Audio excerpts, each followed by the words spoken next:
Okay, enough ballroom history. Yeah. Let's get into Daesja. So Daesja, for all the viewers, you let me know that there was no questions off. I could ask you anything. Yeah. So Yeah. You can. I'm an open book. You can ask me anything. let's start into. There's so many ways to go with your story. Surge. What surge have you gotten, and what issues have you had with it? As everyone know, I had a bad reaction to silicone. I got surgery from Hakima, Black Market, of course, and at that time she was the girl to go to, and she was right there, and it was affordable. And she would give a lot, correct? And she would give a lot. So you know, when I went to her, first I went to Natasha. Natasha gave me a base in my face, and she told me, "Don't touch it again." After that, Natasha had disappeared. And like I said, the next girl was Kima. Joanne was so hard to get in contact with. But what I know is that I wanted to be a girl, and I was, at the time I was,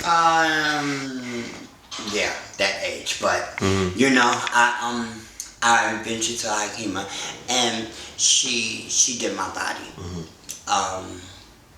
I would fall asleep on the table while she was doing my hips, but when she got to my breasts, very painful, very, very painful.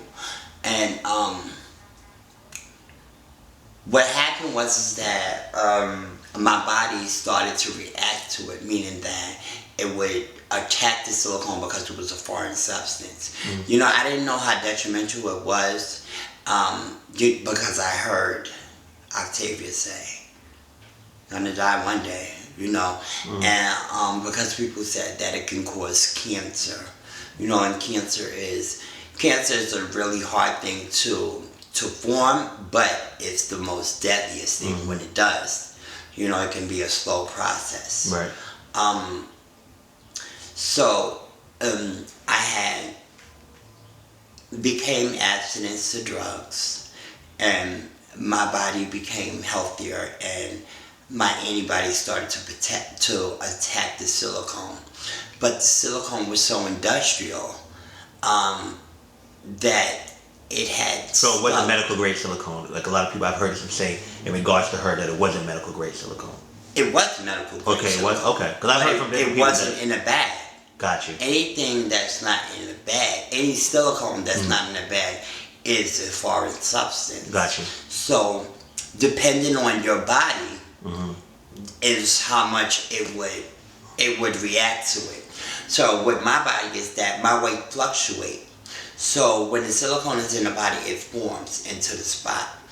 But because of me being a tomboy and because of my weight fluctuating, it started to migrate, and my antibodies stopped it. And when it stopped it, it will form like the scar tissue around it, and it was almost like knots. When did you have like your first, like you can remember your first issue, like, okay, something's wrong? Oh, I started to bruise easily. But I always thought that, you know, I'm kind of clumsy. So, you know, I always thought because I hit something or I fell. I remember one time I fell, you know, playing around in the park with the dykes. And here we go. And somebody pushed me and I fell. You know how jealousy can be. And it hurt real bad. And this was like in after the first 1,000. So, you know, I didn't know, you know, how detrimental it was. I just figured like, you know, oh, I fell, I got bruised, you know, it'll go away. But then every now and then, you know, it would feel awkward. And I was hospitalized one time because I like kind of I was in a domestic violence situation, and I had to go to the hospital because I hit my hip and it had swelled up and it was, bruised and everything. The doctors didn't say anything too much, just that it was a bruise, but it was very painful. They give you a shot and everything was fine. But at the time I was using, I was a cocaine addict and I drank a lot. And, it kind of self-medicated. I didn't realize all the things that was going on because most of the time I was either drunk or stoned. So, and at the time it was recreational for me. How? Okay, well, let's finish up with the surge. So, if you know what you know now, if you would have known back then, would you have gotten silicone? My testimony is, everything that happens is already predestined. So, like I said, I knew that it would cause cancer and I still paid it and did it. Who knows? Mm-hmm. But I know that my story helps a lot of people.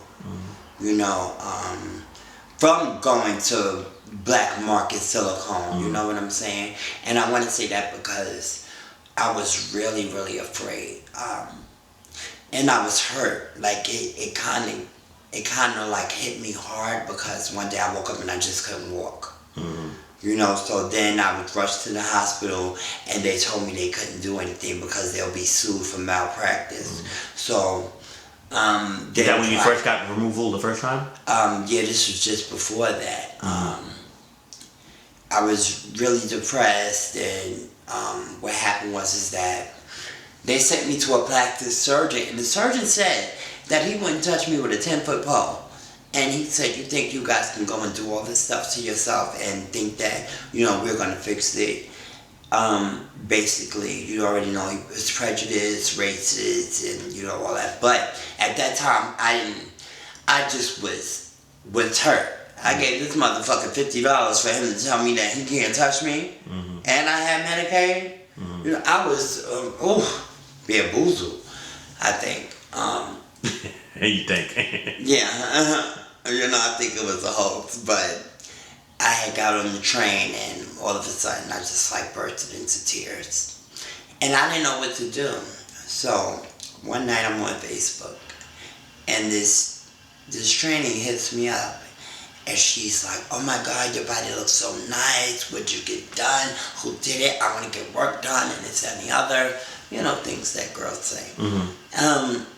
And I don't know no other way but to be honest. Mm-hmm. And I told her my situation. She gagged. But she worked in the hospital. And she knew a doctor. Because of her, and I think that she saved my life in some ways. Mm-hmm. But I had an appointment in 2 weeks. Can you say her name? Taliana. Okay. She's not a Ballroom girl. Okay. She's from Albany. Mm-hmm. And like I said, she was a lifesaver for me. Not only that, like I said, I got an appointment in 2 weeks. Mm-hmm. So that was a blessing right there. Yes, the Lord works in mysterious ways. Now, the drama, it wasn't drama. My brother Darrell, I love him to death. However, we had all planned this out.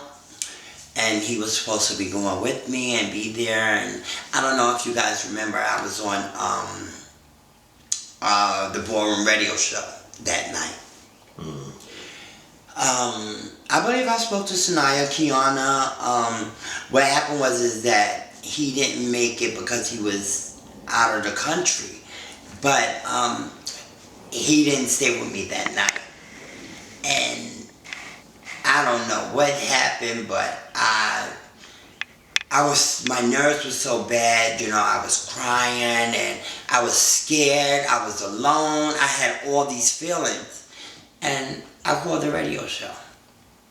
And, it helped me, the people who had prayers and, just spoke to me in the comfort.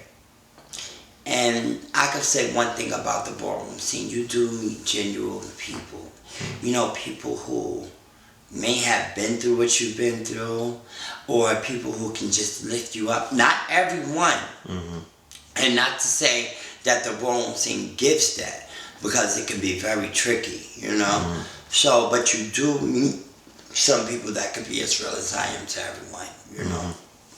So, I had the surgery, but it was so traumatic that the first time they had to close me up because the skin started to die. The silicone was so embedded on the muscle, and that's what was hindering me from walking.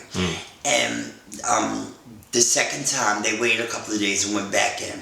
They got as much as they could out, but it was so hard to scrape it because it had attached to the scar tissue and then attached to the muscle. Excuse me. So it was really, they had to send me home because I lost so much blood the second time that I could have fell into a coma. Basically, I almost died on the table. I became highly addicted to pills, the morphine. Yo, let me tell you, that is some stuff.